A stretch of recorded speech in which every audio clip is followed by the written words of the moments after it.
যখন আমি নামাজটা পড়াচ্ছি ইতিমধ্যে নামাজের ভিতরে বাবাজি মাদ্রাসায় পড়াশোনা যতটুকুই করি না কেন আল্লাহ যতটুক দান করেছে তো আশা করি মানুষ মাত্রই ভুল হতে পারে, কিন্তু যে রেকর্ডটা এখানে হয়েছে সেদিন ওই ভুলটা ছিল না, সেদিন ওই ভুলটা ছিল না। কি এত বড় রেকর্ড, এত বড় রেকর্ড, রেকর্ডটা কি? রেকর্ড হলো ভাই নামাজের ভিতরেও মাস্তানি গাদ্দারি। কথাটা কি বুঝলেন? নামাজের ভিতরেও মাস্তানি, যে কি করে একে বেইজ্জতি করা যায় আর কি করে একে এখান থেকে তাড়া যায়, এই যেন এখানে প্রবেশ না করতে পারে, ঢুকতে পারে নামাজের ভিতরে। ভাই নামাজটা কাকে খুশি করার জন্য দাঁড়িয়েছিল? কাকে খুশি করার জন্য? কথা বলেন। আল্লাহকে খুশি করার জন্য নামাজে দাঁড়িয়েছিল। আপনারা বলেন যে নামাজের ভিতরে গিয়ে যদি কেউ দলবাজি করে সে কি আসল দল না নকল দল?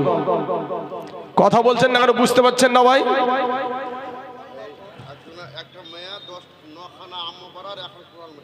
আলহামদুলিল্লাহ মাশাআল্লাহ, একজন মহিলা 9খানা আম্মা পারা আর 2খানা একখানা কোরআন শরীফ দিয়েছে।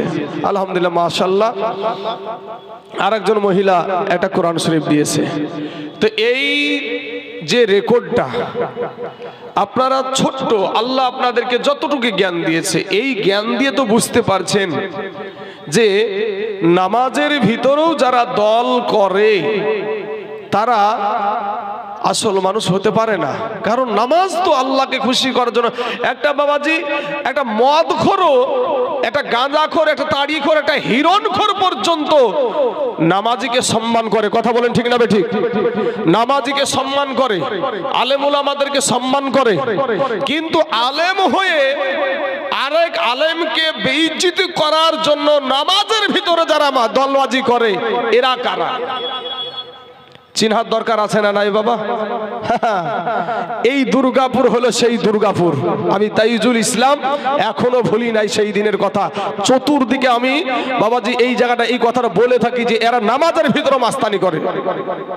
নামাজের ভিতরে যেখানে গোলামতি করতে হবে আমাকে, কারণ আল্লাহর সঙ্গে আর বান্দার সঙ্গে বাবা ফারাক থাকে না কোনটাই? সেটা হলো নামাজে। জোরে বলেন সুবহানাল্লাহ। যে ব্যক্তি নামাজ পড়ছে ওই ব্যক্তি আল্লাহর সঙ্গে দিদার হয়। জোরে বলেন সুবহানাল্লাহ। এ বাবাজি সেই জায়গাতে গিয়ে যারা বাবাজি আজকে নিজের স্বার্থের টানে, নিজের বন্ধুর টানে, নিজের ভাইয়ের টানে, বংশের টানে নামাজের ভিতরে যারা করেছে এবং যাদেরকে তারা সহমত করেছে, যাদেরকে তারা সমর্থন করেছে, ওই একই দোষে সবাই দোষী। কথা বলেন ঠিক না ঠিক? একই দোষে সকলেই দোষী। লোকমা দিছে কোন জায়গায় জানেন? ইহদিনাস সিরাতাল মুস্তাকিম। পরবর্তীকালে আমি যখন বললাম ইদগাম, ইকফা, গুন্না, মধ্যে মুত্তাসিল, মধ্যে মুনফাসিল, মধ্যে লাজিম, মধ্যে আসলি, যত রকমের মাখরাজের কায়দা আছে, অফিস ঘর ছিল ওই মসজিদটাতে, অফিস ঘর আছে একটা, তো ওই মসজিদে বললাম, তো বলছে যে ব্যক্তি লুকমা দিয়েছে ও মসজিদই নাই, পালিয়ে গেছে। বাবা সোনা মানিকের আমার ভাই জানেরা, আমি আপনাদেরকে যেটা বোঝাতে চাইছি সেটা হলো যে যতদিন বাঁচবেন হক পথে বাঁচেন, আল্লাহর গোলাম হয়ে বাঁচেন, আল্লাহর গোলাম হয়ে বাঁচেন।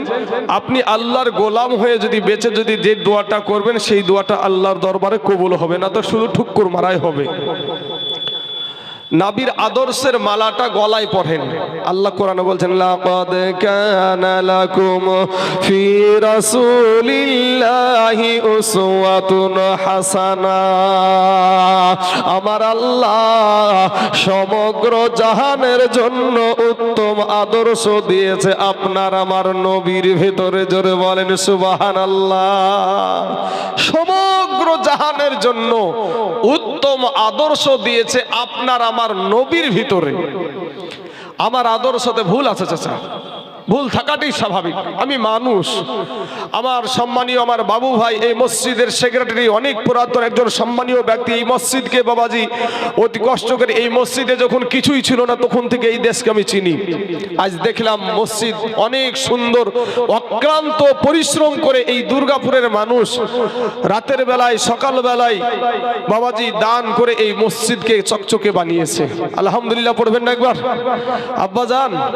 সেই আল্লাহর ঘর মসজিদ যারা অক্লান্ত পরিশ্রম করে করেছে, আল্লাহ তাদেরকে কবুল করে নেক এবং আল্লাহ তাদের জীবনের গুনাহকে মাফ করে দেখ। সকলেই বলেন আমিন। এর সঙ্গে বক্তাদের সহযোগিতা আছে, কমিটিদের সহযোগিতা আছে এবং বাবাজি গ্রামবাসীর সহযোগিতা আছে, পার্শ্ববর্তী গ্রামদেরও সহযোগিতা আছে।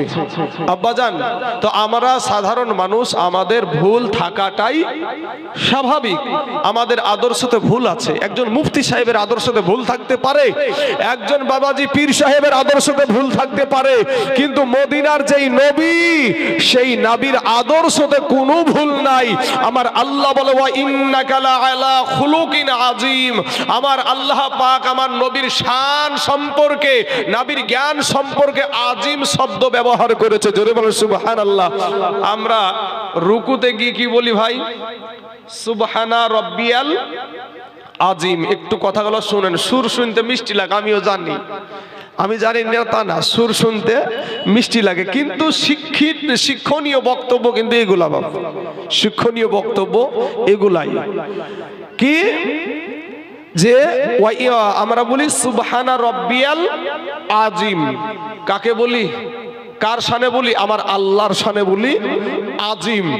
আজিম শব্দটা ব্যবহার করি। আর আল্লাহ আমার নবীর শানে ব্যবহার করছে কি? ওয়া ইন্নাকা লাআলা খুলুকিন আজিম। হে হাবিব, তোমার চরিত্র আজিম, বড়।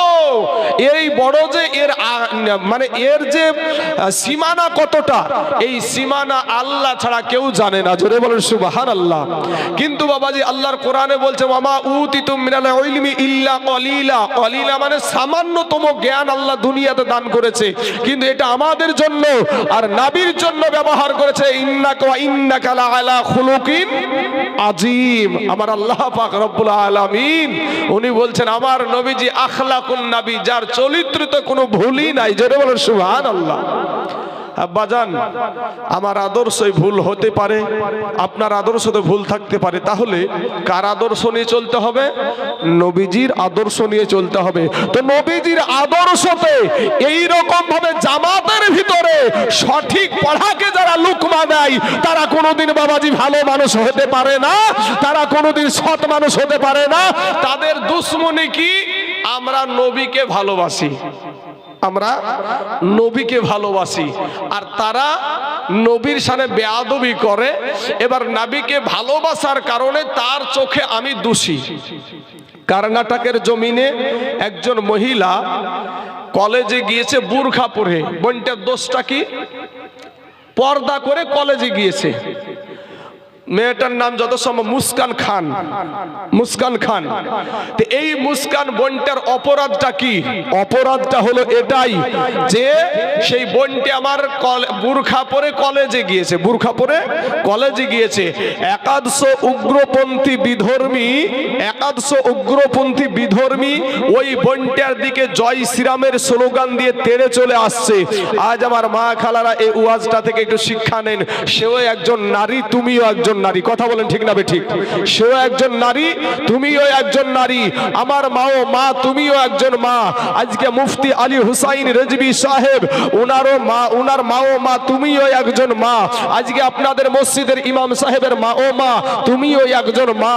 ও মা, ওই মুস্কান খান ওই বোনটার দিকে যখন একাদশ বিধর্মী উগ্রপন্থী যখন আপনার জয় শ্রীরামের স্লোগান দিয়ে তেড়ে চলে আসছে, ওই বোনটার পাশে একটা কালেমা পড়া মুসলমান যুবক ছিল না, একটা কোরআন পড়া মুসলমান যুবক ছিল না, তার পাশে তার মায়ের পেটের ভাই ছিল না, তার পাশে তার বাবা ছিল না, কোনো মুসলমান ছিল না। ওই একাদশ বিধর্মীর সম্মুখে একাই বলছে নারায়ে তাকবীর আল্লাহু আকবার, নারায়ে তাকবীর আল্লাহু আকবার। এই আল্লাহু আকবারের ধ্বনি দিয়ে শুধু ইন্ডিয়ার জমিন না, আমেরিকার জমিন, ইসরায়েলের জমিন, ফ্রান্সের জমিন, গোটা পৃথিবীর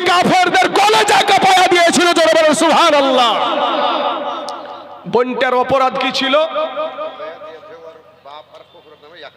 আচ্ছা, একজন মহিলা আমার বাবার মা শ্বশুরের জন্য 1000 টাকা দিয়েছে। আল্লাহ তার 1000 টাকাকে কবুল করে নিয়ে, আয় আল্লাহ তার বাবা তার শ্বশুরের কবরে জাহান্নামের দরজা বন্ধ করে দাও। আল্লাহ জান্নাতের দরজা খুলে দাও। আল্লাহ জান্নাতি পোশাক পরিধান করায় দাও। আমিন সুম্মা আমিন। তাহলে বোনটার অপরাধ কি ছিল চাচা? পর্দা করে কলেজে গিয়েছে, এটাই তার অপরাধ।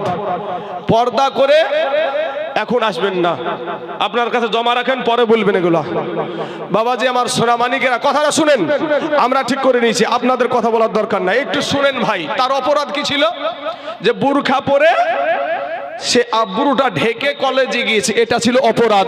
আরে ভাই, নবীকে ভালোবাসে যখন মসজিদে যখন আমি দিতে আসলাম ইন্টারভিউ, তো ইন্টারভিউ দিতে এসে আমার অপরাধ কি, আমার অন্যায়টা কি?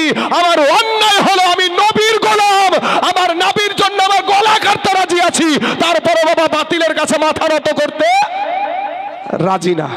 আমি যখন নবীজির নাম শুনে মুখে 2 আঙ্গুলে চুম্বন দিয়ে চোখে ফুলাইলাম, দেখলাম সকলেই দিলেন, আবার কিন্তু তারা দেয় না। কারণ কি? আমরা নবীকে মুহাব্বত করে হযরতে আবু বকর সিদ্দিক রাদিয়াল্লাহু তাআলা আনহু এই আমলটা করেছিল, কিন্তু বাবা এই আমলটা তারা করতে রাজি না। এখানেও ভেজাল আব্বাজান। তাই আমি আপনাদেরকে বলবো, যুবকদেরকে বলবো, যুবক ভাইরা শোনা, তুমি আমার কালেমার ভাই, একটু বসে যাও না ভাই। শোনা, মুসলমান যারা যুবক ছেলে আছো, তোমাদের মা মুসলমান, বাবা মুসলমান, ভাই মুসলমান, দাদা মুসলমান, দাদি মুসলমান, 14 গোষ্ঠী মুসলমান। এরপরে তোমরা রাস্তায় ঘোরাঘুরি করিও না। যুবক সোনা মানিকেরা, তোমরা চলে এসো। আব্বাজান, আজ আপনাদেরকে বলি, আমরা কেন খারাপ, আমাদেরকে কেন তারা বাবাজি আপনার চুপ থাকবে আর আপনাকে শুধু সালাম আলাইকুম দিয়ে আপনার মনটাকে জয় করে। আর আমরা কি করি?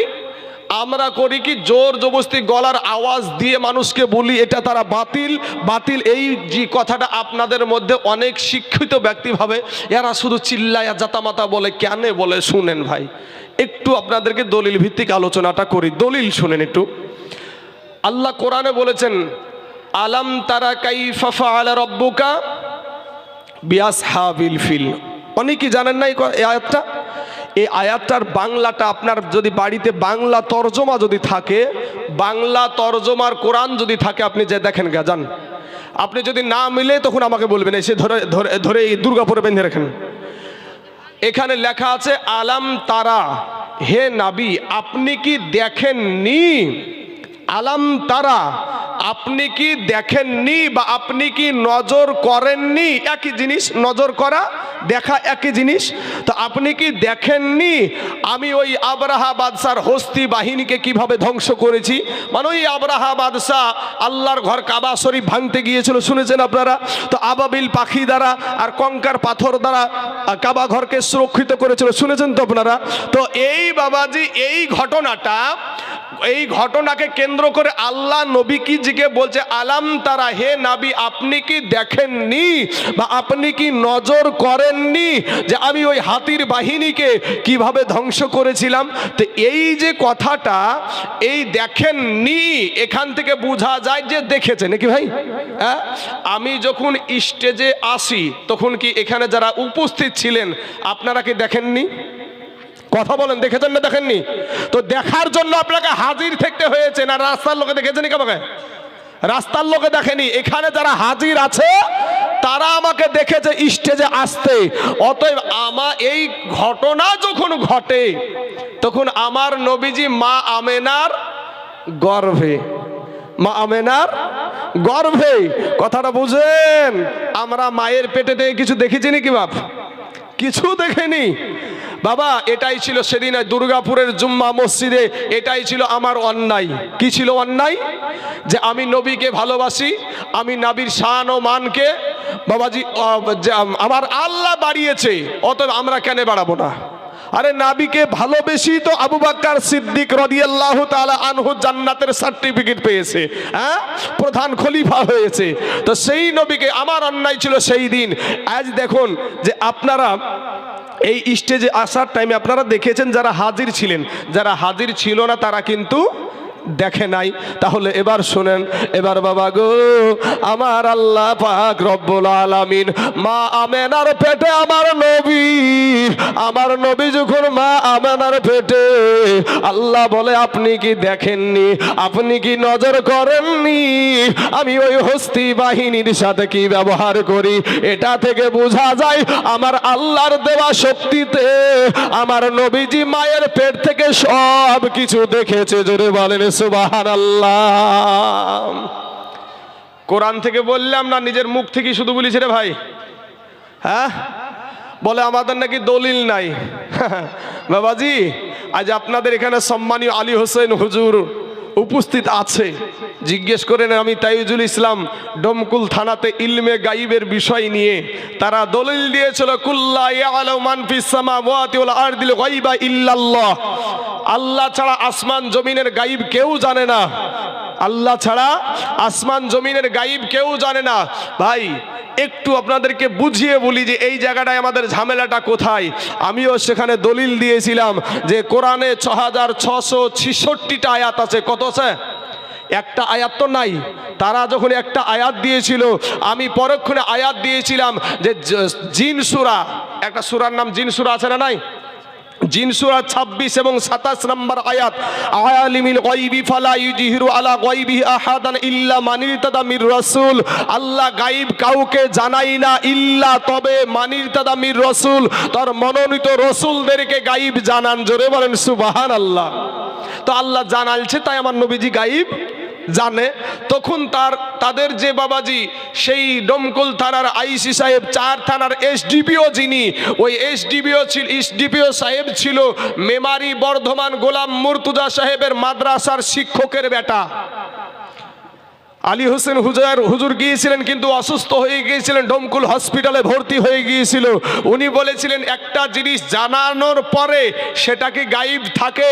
আমি কোরআন থেকে দলিল দিয়েছিলাম যে নূহ নবীর জামানায় কিছু ঘটনা ঘটেছিল, ওই ঘটনাকে আল্লাহ কোরআনে বলে হে নবী এটা গায়েবের খবর আপনাকে জানানো হয়েছে।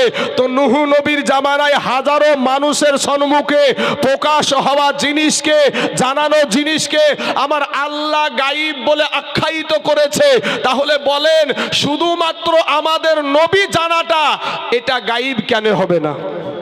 আল্লাহ গায়েব বলেছে নূহ নবীর জামানায় কি ঘটেছে হাজার হাজার মানুষের সম্মুখে, সেই জিনিসটা যদি গায়েব নাই থাকে তাহলে আমার আল্লাহ কেন গায়েব বলল? ফতোয়া দিলে আল্লাহর বিরুদ্ধে দিতে হবে। কথা বলেন ঠিক না ঠিক? হ্যাঁ বাবাজি, আমার সোনা মানিকের, আমার ভাই জানেরা, তাহলে এখান থেকে আমার বোঝা গেল যে আমাদের নবীজি গায়েবের সংবাদ। তবে বাবা গায়েব 2 প্রকার, একটা হলো গায়েবে জাতি আর একটা হলো গায়েবে আতাই। গাইবে জাতি যেটা, ওটা আল্লাহ ছাড়া কেউ জানে না। আর আমার নবী পাক সাহেবে লাউলাক যে গাইব জানতেন ওটা গাইবে আতাই, আল্লাহর দানকৃত গাইব, আল্লাহর দানকৃত গাইব। এটাকেও যারা অস্বীকার করে, এই অস্বীকার এটাকে যারা করে, এই আসমানের নিচে জমিনের ওপরে এমন কোনো ব্যক্তি নাই যে সামনাসামনি এটা নিয়ে বাড়াবাড়ি করতে পারে। শুধু মানুষকে দূর থেকে ঢিল ছুড়তে পারবে, আদার্স কিছুই মানুষকে দূরে দূরে মাচানে, মাঠে, দোকানে, মাচানে বসে বসে মানুষকে ভুল বুঝাবে, কিন্তু সঠিক আলেমদের সম্মুখে বাহাদুরি করবে না। কবি বলছেন কোন পাগল